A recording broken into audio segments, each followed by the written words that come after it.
안녕하세요. 많은 분들이 제가 느낀 것과 비슷한 감정을 느끼실지 모르겠지만 2022년 새해가 된 것 같은데 벌써 선선한 날씨에 추석이 왔습니다. 시간이 정말 무섭도록 빠르게 지나가는 것 같아요. 추석 제사 명절하면서 저에게도 아픈 기억이 하나 있는데 그때 생각하면 예전에는 두려웠는데 지금은 그저 허무하기만 합니다. 주부들 중에서도 저와 같이 추석이나 명절이 끔찍한 날로 기억되는 경우가 많지 않습니까? 모두가 저와 비슷한 경험을 하지는 않았겠지만 시댁과 명절에 대해 안 좋은 기억을 가지고 계신 분들 중에서는 제 이야기에 공감하실 것 같아서 이렇게 이야기하게 되었습니다. 지금은 노트북을 열어서 글을 쓰고 있는데 추석 명절 전이지만 이 이야기가 올라갈 때쯤에는 많은 분들이 명절 증후군에 시달리실 수도 있을 것 같아요. 많은 분들이 재미있게 들어주시길 바라면서 이제 그럼 이야기를 시작해 보겠습니다. 그렇지 않아요.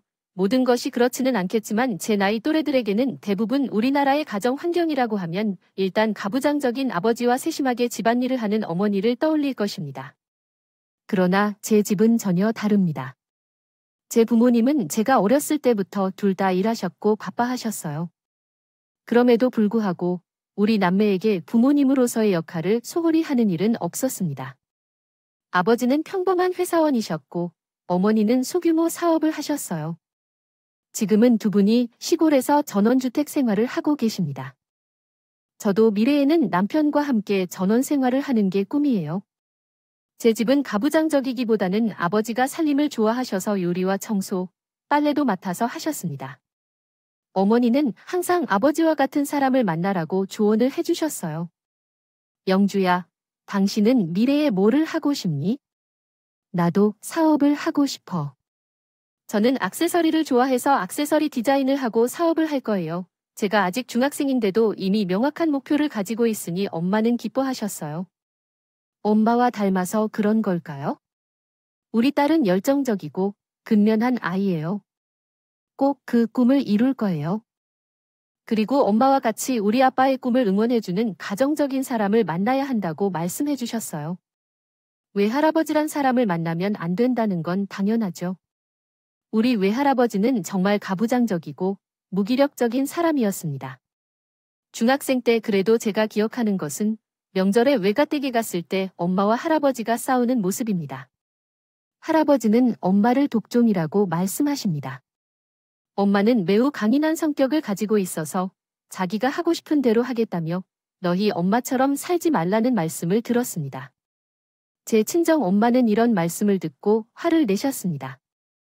아빠는 그 사고방식을 언제 고칠지 모르겠다고 하고 내가 언제 아빠 흉을 봤는지 물었습니다.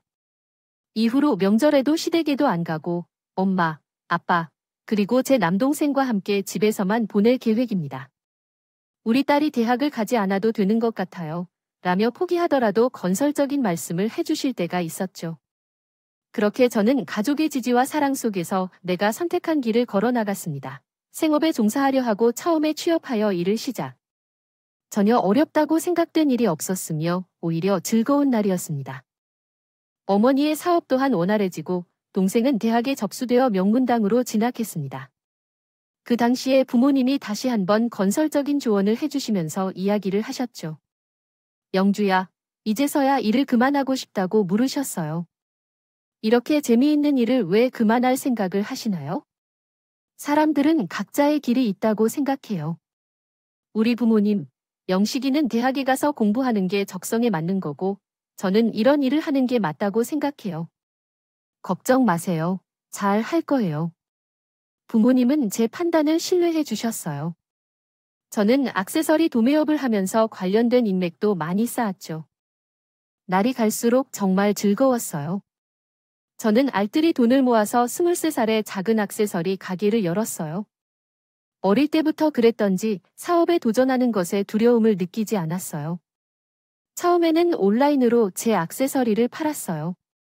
사람들의 반응이 예상보다 좋아서 더욱 놀랐어요. 1년 후에는 오프라인 매장을 열기로 계획을 세웠어요. 대학 근처 번화가에 위치한 매장을 고르게 되었죠. 온라인에서도 제 액세서리가 인기가 많아서 오프라인 매장에도 가능성을 느꼈어요. 손님들이 많이 찾아와서 저희 가게가 성장하고 있었어요. 가게를 열고 1년이 흘러갈 때쯤에는 매장이 자리를 잡아가고 있었죠. 그런데 어느 날 건물주가 나이 지긋한 분이 저에게 이중계약을 추구했습니다. 이번 재계약 때 세금을 줄이고 싶다며 이중계약을 제안했지만 저는 그 제안을 받아들일 수 없었습니다. 건물주는 그 후로도 협박을 하며 젊은 여사장이 손해를 보게 될 것이라는 말을 하였습니다. 그런데 저는 불법에 가담하거나 협박을 당하는 것을 거부했습니다. 건물주는 연장 개혁 없이 나가라고 말했지만 이 매장은 제가 1년 동안 열심히 일해온 공간입니다. 저는 협박당할 일을 받아들일 수 없었습니다. 손님이 제법 늘었습니다만 사장님께서 세금을 덜 내는 불법을 저지르지 않아 내보내신다고 하셨어요. 그 기회에 세상을 배워보라며 재계약 없이 내쫓아 버렸죠. 제가 1년 동안 헌신적으로 일한 가게에서 그대로 쫓겨났습니다. 너무 불공평하지만 어떻게 대처해야 할지 감을 못 잡았지요. 그 후 온라인으로만 사업을 운영하며 부동산에 흥미를 느끼게 되었습니다. 건물주의 안 때문에 쫓겨난 것도 억울했고 같은 상황을 반복하고 싶지 않았습니다. 그래서 공인중개사 시험을 준비하기로 마음먹었습니다. 미국에서 시험을 칠 수 있을 정도로 열심히 공부했죠. 공인중개사 시험을 치루어 볼까 하는 생각에 공인중개사 학원에 등록하여 진지하게 공부했습니다. 그곳에서 한 남자를 만나 온라인 액세서리 판매와 공인중개사 공부로 바쁘게 살았습니다. 잠설치도 없이 야심차게 나아갔는데 어느 날 갑자기 일이 벌어졌습니다. 수업이 끝나 집으로 향하던 중 갑자기 시야가 캄캄해지고 어지러워진 뒤 쓰러져 기겁했습니다. 눈을 뜨자 같은 학원의 같은 교실에서 옆에는 그림 같은 남자가 있었습니다. 얼굴만 알고 있던 그 사람이 갑자기 걱정 가득한 표정으로 내게 다가와서 나를 쳐다보고 있었어요. 왜 그렇게 되었는지 모르겠어요. 영주 씨가 기절하셨어요. 지금 구급차를 호출했어요. 괜찮아요. 그 사람이 제가 기자였다고 말하고 나서 다시 의식을 잃었습니다. 깨어나 보니 응급실에서 치료를 받고 있었어요. 그 사람은 여전히 내 곁을 지키고 있었습니다. 눈을 떴을 때 그 사람이 외쳤습니다. 깼어요. 괜찮아요. 의사를 부를까요? 괜찮아요. 고마워요. 성함이 어떻게 되세요? 저는 박수철이에요. 영주 씨가 쓰러지신 걸 발견하고 많이 놀랐어요. 의사 말로는 별다른 문제가 없어 보이지만 최근에 과로한 것 같다고 하더라고요. 그 사람은 항상 나를 걱정해주는데 그 모습이 정말 순수했고 고마웠어요. 그 이후로 우리는 학원에서 자주 만나게 되었고 점점 더 친해지며 같이 공부하고 밥도 먹게 되었어요. 그 사람은 나와 동갑이었고 처음 본 순간부터 첫눈에 반했다고 했습니다. 제가 정말 사람에게 쉽게 마음을 주는 스타일은 아닌데요. 친구들은 저를 농담하며 문제가 있는 건 아닌가 싶더군요. 사랑에 관해서는 거의 경험이 없이 살아왔는데 영주 씨를 만나자마자 편안함을 느꼈습니다. 그 빛이 반짝거리는 것 같았어요. 그 전까지 항상 피곤한 모습이었는데요. 아니, 정말로요. 제가 평소에 하는 멍청한 이야기처럼 그런 사람이 아닙니다. 그런 말들이 사실이었어요. 제가 고집 성향이 있다지만 그 사람은 때로는 좀 융통성이 부족하다는 느낌이 간혹 들었습니다. 그러나 그것이 오히려 맞닿는 부분이라 생각되기도 했습니다. 우리 둘을 알아보는 사람들은 우리가 닮은 듯하다고 웃었고요. 어쨌든 그 사람과 함께 공인중개사 자격증 공부를 하면서 연애를 하게 되었고 연애와 공부를 동시에 소홀히 하지 않고 서로에게 좋은 영향을 주고받으며 공인중개사 시험에 합격했습니다. 공부를 시작했던 것은 속지 않기 위해서였는데 의외로 공인중개사 시험에 합격하게 되었네요. 액세서리 쇼핑몰을 운영하면서 공인중개사 일에도 흥미를 느껴 이중고용을 했습니다.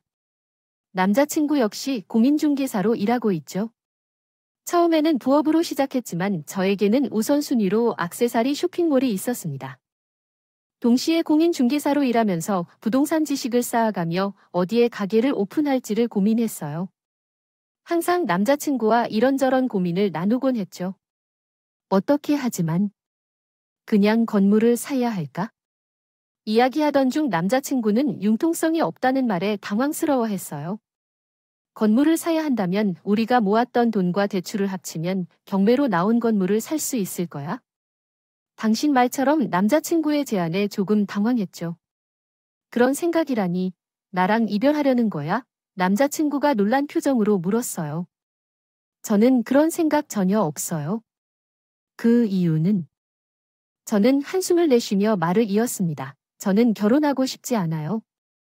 사자고 이런 말 하는 거 아니야. 나 영주 너 아니면 안 돼. 너도 나 아니면 안 되잖아. 우리 같이 살자. 그리고 더 나은 미래 둘이서 행복한 미래를 함께 그려나가자. 남자친구의 투박한 청혼에 저는 헛웃음이 나왔고 남자친구는 그런 저를 보면서 눈빛을 반짝이고 있었습니다. 저는 그 순간이 사람이면 되겠다. 사는 날 동안 같이 의지하면서 살 수 있겠다는 확신이 들었어요. 그렇게 저희는 둘이서 결혼을 약속했습니다. 남자친구는 저에게 청혼을 한 후에 바로 저희 집에 인사를 드리러 왔어요. 사람 보기 까다로운 저희 친정 부모님은 남자친구를 보고 마음에 들어 하셨습니다. 내가 편견인지는 모르겠는데 요즘 사람들 중에 이렇게 진중한 사람은 드물거든. 그리고 까탈스러운 우리 영주가 결혼을 결심할 정도면 말타 있지 뭐. 솔직하게 나는 자네가 마음에 드네. 합격이야 합격. 저희 엄마가 호쾌하게 웃으며 그렇게 말씀하셨고 아버지도 옆에서 이하 동감이라고 말씀하셨습니다. 남자친구는 저희 부모님 말씀에 연신 감사하다고 인사를 드렸어요. 그렇게 저희 집에는 남자친구를 소개해 주었고 제가 남자친구 집에 인사를 가야 할 차례인데 남자친구는 차일피일 미루더라고요. 예식장 예약도 했고 결혼식 준비는 진행 중인데 예비 시댁에 인사를 드리지 못해서 저는 답답한 기분이었습니다. 저는 한숨을 내쉬며 말을 이었습니다. 저는 결혼하고 싶지 않아요. 제 몇 날인가 그 문제가 날이 갈수록 의미하는가 여기서 입어야 할 것 같아 이렇게 자신감 있게 말을 해봅니다. 처음에는 결혼을 앞두고 벽을 마주하는 부부의 이야기였는데 생각보다 선보이는 이야기가 끌려 들어갈 정도의 흥미로움이 있는 듯 했습니다. 하지만 한글로 번역을 하는데 한계가 있어 그렇게 표현했습니다. 혹시 도와드릴 게 있으면 말씀해 주세요. 극도로 냉대를 받았지만 제게는 남자친구의 가족들이 저와 남자친구를 받아들여 줄 것을 바랐던 마음이 있었어요. 이러한 마음이 얼마나 어리석었는지 알겠지만 저만의 노력으로 그런 가식적인 사고를 바꿔줄 수 있을 것이라고 상상했죠. 어쨌든 우리는 초대받지 않은 손님처럼 시어머니를 방문하러 갔어요. 오래된 다세대 주택의 1층과 2층의 낡은 집에 여러 세대가 함께 살고 있었어요. 낡은 집안의 오래된 가구 사이에는 명문대학 졸업장과 여러 상장들이 벽을 가득 메우고 있었어요. 그 풍경이 왠지 소름 끼치게 느껴졌죠. 어찌되었든 예비 시댁 가족에게 선물도 챙겨가면서 예의를 지켜 인사를 드렸어요. 그때 시어머니는 특히 냉랭한 표정과 차가운 분위기로 아직도 기억에 남아요. 너는 왜 여기 온 거냐? 결혼을 하려면 알아서 해라. 왜 인사까지 오느냐? 이런 말을 듣고 정막이 싹둑 벌었죠. 어찌할 바를 몰라서 말 그대로 멍하니 있었어요. 무슨 대학을 갔느냐고 물으시는 그런 말들을 예상하지 못했죠. 평생 대학을 가지 않아도 된다고 이야기하는 집안 분위기네요. 내가 자라온 속에서 이야기하고 싶은 건데 나는 그 질문에 조금 당황했다가 바로 대답했다. 아니요, 나는 대학을 가지 않았어. 내 대답에 시어머니가 웃으며 말했다. 그래? 그 밥에 나물이라니. 야, 좋아. 결혼하든 말든 알아서 해, 그래? 선물은 내가 받아도 좋겠어? 수철아. 시어머니가 소리쳤고 남자친구도 움찔하며 대답했다. 늘 엄마, 결혼식 혼주석에 우리가 안주로 가야 되냐? 정말 이해가 안 가는 질문이었어.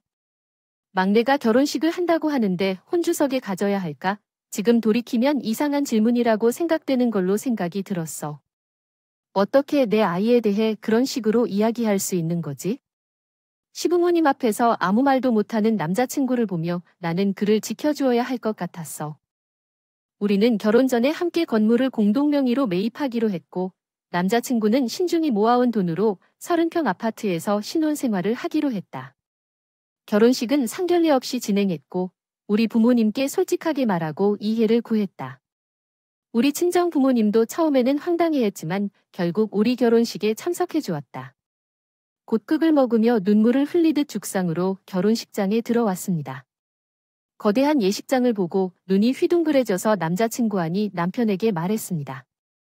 수철아, 이런 고급 예식장에서 식사를 하는 이유가 뭔데? 네 와이프가 부자인가? 시어머니가 묻자 남편은 고개를 끄덕이며 대답했습니다. 돈이 중요한 게 아니에요. 엄마 안 오실 줄 알았는데 오셔서 기뻐요. 형이 좋은 곳에서 결혼한다 해서 왔는데 불만 있는 게 아닙니다. 시어머니는 불만스럽게 말했습니다. 그냥 신기해서 그래요. 식사를 하고 가요. 남편이 말했습니다. 우리는 시부모들의 차별을 받지 않으려고 약속했어요. 결혼식장에서 학력이나 경제 상황을 이야기하는 경우가 많잖아요. 우리는 그런 얘기를 하지 않기로 했어요. 그런데 시어머니는 그 이야기를 꺼내면서 비웃었습니다. 너희는 대학도 나오지 못한 사람들이라 그 부분은 생략해. 그 말은 조롱처럼 들렸지만 저는 속으로 분개했지만 밖으로는 티를 내지 않기로 했습니다. 애를 쓰며 대답했습니다. 그럼요, 어머님. 요즘 촌스럽게 누가 대학 나오고 안 나오고 그런 거 결혼식장에서 소개하고 그래요. 저희는 대화가 안 나와도 잘 살 건데요. 하기는 기본이 안 되어 있는 애들 둘이서 잘 만났지 뭐. 수철아, 너희 형들은 명문대 나와서 주례도 대학 교수가 해줬는데 너희는 주례도 없고. 아무튼 참 큰 돈이 안 되어 있다. 그치? 그놈의 학벌이 뭐라고? 20대 중반이 훌쩍 넘어서 자기 할 일하며 살고 있는 본인 막내 아들과 며느리에게 그렇게 핀잔을 주는지 도무지 이해를 해보려고 해도 이해가 가지 않는 분이었습니다. 그런데 또 제 성격상 무시하고 참고 넘어가지는 못하겠더라고요. 대학이 전혀 중요한 게 아니라는 걸 꽉 막힌 시어머니에게 보여주고 싶다는 오기는 점점 더 커져만 갔어요. 그래서 남편은 부모님과 전처럼 연을 끊고 살겠다고 하는데 저는 그러지 말자고 했습니다. 그리고 신혼여행을 다녀와서 선물을 사들고 시댁에 찾아갔어요. 시간 강사를 하는 둘째, 아주버님과 형님은 방학기간이라 그런지 집에서 탱자탱자 놀고 있었고 영업사원을 하는 첫째 형도 실적이 좋지 않아 회사에서 잘리고 온 식구가 집에서 손가락만 빨고 있던 상황이었습니다. 어머님, 저희가 유럽으로 신혼여행 갔다가 어머님 편하게 들고 다니실 가방과 아버지가 차고 있는 시계, 아버님의 손수건과 형님들의 스카프를 사러 왔어요. 한번 열어보세요. 마음에 드실지 모르겠네요. 그렇게 말하며 나는 식사 준비를 도와주지 않고 우리 집에 반기지 않던 시댁 식구들 앞에 선물을 풀어주었습니다. 처음에는 무심한 척하던 시댁 식구들이 명품 브랜드를 발견하자마자 기뻐해서 스스로 선물을 찾아갔어요. 그리고 명문대 출신이자 시간을 가르치는 둘째 형님이 말했어요. 이거 정말 비싼데 동서무리한 건 아니지? 이걸 다 샀다면 얼마 하나? 어머님, 그 가방은 말아도 시계는 300 정도 주지 않겠어? 그 말을 듣고 있는 시어머니가 선물 상자를 열어보니 당황해했습니다. 이런 건 왜 사? 이렇게 사치스럽게 해서 끝나니까 이 돈 없어? 그때 그렇게 신혼여행에서 돌아온 우리 부부에게만 선물에 관심을 가지고 취급한 시댁 식구들을 본 나는 놀라웠습니다. 어머니는 말렙니다. 우리 더 이상 이런 시 둘만 있으면 나가보고 그만 나가보자. 그것이 더 나아 보였습니다. 예전에라면 그렇지 않았지만 이런 변화가 있었다면 20살 때 내가 집을 뛰쳐나갈 필요가 없었다. 그러니 우리 가족의 시댁은 없다고 생각하고 연락을 끊고 살아야 해. 그게 더 좋아. 이전과 같았즉 나는 어떠한 변화도 가져오지 않은 시댁 식구 중 한 가지도 반드시 그러하지 않아.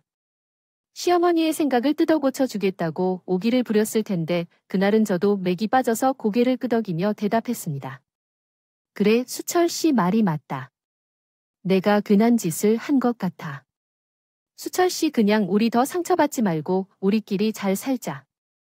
그때가 봄의 끝 무렵인 5월 말이었고 그날 이후로 저희는 시댁과 연락을 하지 않고 살았습니다. 그리고 남편과 제가 사둔 건물의 지역에 재개발이 확정되어서 저희 부부는 기뻐하고 있었어요. 게다가 제가 임신까지 해서 겹경사가 일어났습니다. 그렇게 임신 3개월 차가 되고 추석 명절이 다가왔어요. 저와 남편은 당연히 시댁에는 가지 않을 생각이었습니다. 그런데 시어머니로부터 연락이 왔더라고요. 야, 너는 신혼집 집들이 안 왔니? 어머님 집들이요. 저희한테 관심 없으시잖아요. 어머, 얘 어른한테 말하는 것 좀 봐. 이번 추석 연휴에 너희 집에서 집들이 겸 제사 지내기로 우리끼리 합해봤다. 저희 집에서 제사를 지내고 집들이를 하는 걸 누구랑 합의를 했다는 건지 정말 어처구니가 없었습니다. 제가 아무 대답도 하지 못하고 있자 남편이 전화기를 건네 받아서 말했어요. 엄마, 새삼스럽게 저희한테 왜 이러세요? 그냥 하던 대로 하세요. 제사는 무슨 제사예요? 우리 집 제사 안 지내잖아요. 영주, 지금 임신 초기라서 조심해야 돼요. 집들이고 뭐고 안 할 겁니다. 이들은 정말 우리가 갈 거라고 생각하는 줄 알아요? 영주야, 너 옆에서 듣고 있지? 제사 음식을 다 차려놓고 기다려. 시어머니의 째지 목소리가 멀리서 들리며 수학적으로 해결해야 할 문제가 된다. 하지만 그 끈기가 오래 지속되지 않았고 결국 오기로 인해 해결하게 되었다. 수채 씨, 여보, 괜찮아. 해보자. 제사 음식을 차리자. 영주야, 이거 어때? 우리 식구는 몇 명이야? 아, 괜한 고생하지 마. 내가 음식을 어떻게 차리면 되지? 살다 보면 다 해내. 우리가 잘 살고 있다고 한번 보여주자. 추석이 다가오고 나는 친정 엄마가 준 갈비를 데워 시장에서 사온 전으로 제사 음식을 차렸다. 요리를 직접 하진 않았지만 차리는 것도 힘들었어. 남편이 거의 다 하긴 했지만 임신 초기에 입덧으로 힘들어했고 냄새만 맡아도 구역질이 나서 고민이었다. 그렇게 음식을 차리고 나니 시부모님과 아버님, 두 형제와 조카 셋, 온 가족이 한 방울로 우리 집 현관문을 열어 들어와 앉았다. 옛날엔 크게 느껴지던 집이 혼이 난다. 인사도 없이 밥상에 앉은 채 허둥지둥 음식을 먹다가 제사를 지내겠다고 한 것은 역시 잘못한 소리였습니다. 갈비찜을 열심히 뜯다가 전을 한 입에 먹고 있는데 시어머니가 날 쳐다보며 말했어요. 이게 내가 산 거니, 어머니, 그렇게 많은 음식을 어떻게 혼자 다 해먹을 거예요? 제 대답에 눈에 도끼를 들고 있는 시어머니가 밥상에 차려놓은 음식을 모아 비닐봉지에 넣기 시작했어요. 그리고 말했어요. 아이들아, 먹지 마라. 이게 진짜 개발이 안 되어 있어? 어디 감히 산 걸 우리에게 먹이고 있느냐? 그만 먹어. 우리가 너희에게 할 말이 있다. 무슨 말인지 듣기 위해 물었더니 너희가 건물이 있다며 그건 어떻게 했어? 라고 말했습니다. 제 질문에 시어머니는 남편에게 돌아봐 말했어요. 다 알아 진탕 있다며 점령하느라 그 건물에 어떤 조건 없이 가게 하나 내놓으라고. 이 음식을 다 치우고 과일이랑 차를 마셔서 이야기해보자.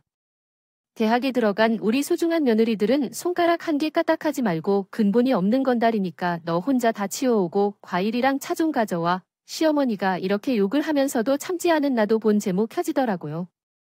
우리 부부에게 국어를 가르치러 온 주제인 대학이 무슨 동네 김후진인가 싶네요. 조선시대의 선비 행세를 하는 것이 참으로 어처구니 없었습니다. 시부모님들은 사사롭게 소리를 지르며 떠들어대고 시어머니는 무리한 말씀을 하시고 제 배는 가끔 아팠고 음식 냄새에도 예민해져 참을 수가 없어 소리를 질렀었습니다. 마침내 한방군인들에게 음식을 주니까 과분한 대접을 바라고 떠들었고 중산층도 초대반장되니 다 군중태지가 있네요. 우리 집에서 당장 나가라고 시댁은 미리 말해 놓았습니다. 그리하여 화를 내게 되었고요. 시부모님들은 저를 보며 화를 내서 정말로 실신직전이었습니다. 그런 저의 모습을 보며 남편이 상황을 파악하여 시부모님들에게 말했습니다. 나가세요. 나와 아내를 더 이상 괴롭히지 말라고요. 어찌 그렇게 행동할 수 있나요, 어머니? 제 평생 단지 무시하고 차별하셨는데 지금 와서 어떤 일을 해달라고요? 화를 내어 나가라고 말했고 그러자 시부모님들도 깜짝 놀라며 당황했습니다. 그 모습을 보았을 때 남편은 신세계여서 처음 보는 행동에 다들 당황했고 결국 남편이면서 강제로 몰아내자나 시어머니와 가족들을 우리 집 밖으로 쫓아냈어. 영주야 영주야 괜찮아 많이 아파 괜찮아 갑자기 스트레스를 받아서 배가 땡겼는지 봐 근데 나는 화나서 그랬어. 당신은 괜찮은 거야 나도 가족 짜증나 꼬리가 아파 대학생이라고 뭔 소리야 무시하다가 집안 돈 문제 생기면 다 나한테 떠넘겼어 더는 못 견디겠어 호구도 아니고 이젠 우리 아이와 함께 살 거야 그래 그럼 됐어 현수야 내 마음이 그래면 괜찮아 근데 미안한데 일단 그 음식들 좀 치워줘 머리 어지러워. 그래 내가 금방 처리할게. 방에 들어가 있을게. 그래서 방에 들어가자마자 쓰러지고 나서 깨니 남편이 음식과 그릇 모두 치웠다고 환기까지 시키고 집안 냄새도 제거했다고 해 말하며 나를 찾아왔어. 언제 다 처리한 거야? 수고했어라고 말하고 거실로 나갔는데 시어머니와 시아주버님들 그리고 형님들이 남편 앞에 머리 숙이고 사죄 중이래. 수철아, 우리 집에서 쫓겨나게 돼. 그 동네가 재개발되기로 했다고 해. 나가세요. 나와 아내를 더 이상 괴롭히지 말라고요. 어찌 그렇게 행동할 수 있나요, 어머니? 제 평생 단지 무시하고 차별하셨는데 지금 와서 어떤 일을 해달라고요? 화를 내어 나가라고 말했고, 그러자 시부모님들도 깜짝 놀라며 당황했습니다. 우리에게는 돈이 없잖아. 많은 가족들이 길거리에서 살아야만 하는 상황이 생겼어. 우리 좀 도와줬으면 해. 시어머니가 그렇게 말했고 아주버님과 형님들도 한마디씩 걸었어. 좀 도와주세요. 아이들도 내년에 학교를 보내야 하는데 정말로 힘들어. 도련님은 돈 잘 번다면서요. 전처럼 급한 불만을 푸는데 도와줄 수 있을까요? 남편은 그렇게 간절하게 애원하는 시댁 가족들 앞에서 어쩔 줄을 몰라 하고 있었어. 조금 있다가는 남편이 갑자기 시댁 가족들에게 돈을 내줄 것 같아서 나설 수밖에 없었어. 저기요. 제 말에 시어머니가 나를 보고는 바로 사과를 했어. 영주야, 며느라가, 아까는 내가 미안해. 대학이 중요한 것 뭐냐? 하나도 중요하지 않아. 너희들이 잘 사는 걸 보니까 마음이 편안해. 너희 공인중개사인데 형편을 아니? 우리 좀 도와줬으면 해? 우리 재개발 받는 집 보상금은 몇 푼 안 되는데 받은 돈을 어디다 쓸 거야? 그 집에 새로 들어가는 아파트만 사게 해줘. 이게 무슨 소리야? 수채 씨, 이 사람들 누구야? 수철 씨, 아는 사람들이야. 제일 먼저 대답한 것은 남편이었어. 아니, 난 몰라. 다들 나가세요. 경찰을 불러. 나가시라고. 앞으로 이렇게 들이대서 말도 안 되는 소리 하면 소용없어. 나는 당신들과 연락 끊고 살 거니까. 아니요, 죄송합니다. 제가 한국어로 번역해 드릴 수 있습니다. 알고 계신가요? 저는 그렇게 결심하여 시부모 가족을 다시 내쫓았습니다. 그들은 자신들이 무엇인지 타령하면서도 돈 앞에서는 그 모습이 한없이 보이니 정말 멍청해 보이기도 했습니다. 이후로도 시부모 가족으로부터 도와줄 것을 요구하거나 협박을 당하며 살아가야 했습니다.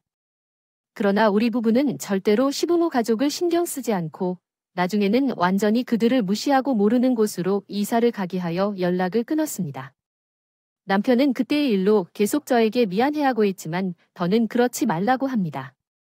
시시, 이제 모두를 잊읍시다. 몇 년이 지난 일입니다. 우리 딸 혜성이는 내년에 중학생이 될 거예요. 그때 말이 생각나면 너무나도 끔찍합니다. 혜성이가 우리와 만나지 못할 뻔한 것을 생각하면 정말 마음이 아픕니다. 어쨌든 복잡한 시부모 가족과 우리 부부는 완전히 관계를 끊었습니다. 저는 여전히 장신구 전문점을 운영하고 사업을 확장하고 있습니다. 남편은 저와 함께 더 나은 미래를 향해 함께 가고 있습니다. 공동명의로 구입한 건물을 제 명의로 돌려놓고 다른 건물이나 아파트 등을 매입해서 흔히 말하는 부동산 부자가 되었습니다. 여러분, 세상에 학벌이 다가 아니듯이 돈도 다가 아니라고 생각합니다. 저희 부부는 어떻게 그쪽으로 재주가 있어서 부자가 되기는 했지만 그만큼 남들에게 베풀면서 살려고 노력하고 있습니다. 물론 지금은 연을 끄는 파렴치한 시댁 식구들에게는 베풀 마음이 없습니다. 사람이 뿌린 만큼 거둔다는 말이 있잖아요. 그분들이 제가 보낸 이야기를 듣고 계시다면 지금쯤은 막내 아들 그렇게 힘들게 한 일을 후회하고 진심으로 사죄하는 마음으로 살고 계시기를 바랍니다. 제가 겪은 추석 명절이라는 쓴맛이 나는 일화기는 하지만 제 이야기를 들어주신 분들은 가족과 함께 풍성하고 따뜻한 추석 명절을 보내셨기를 바래요. 편견 없는 세상에서 서로 가진 행복을 나누면서 매리 추석 명절처럼 풍요로운 마음으로 살아가 봐요. 제 이야기 끝까지 들어주셔서 정말 감사합니다. 행복하세요.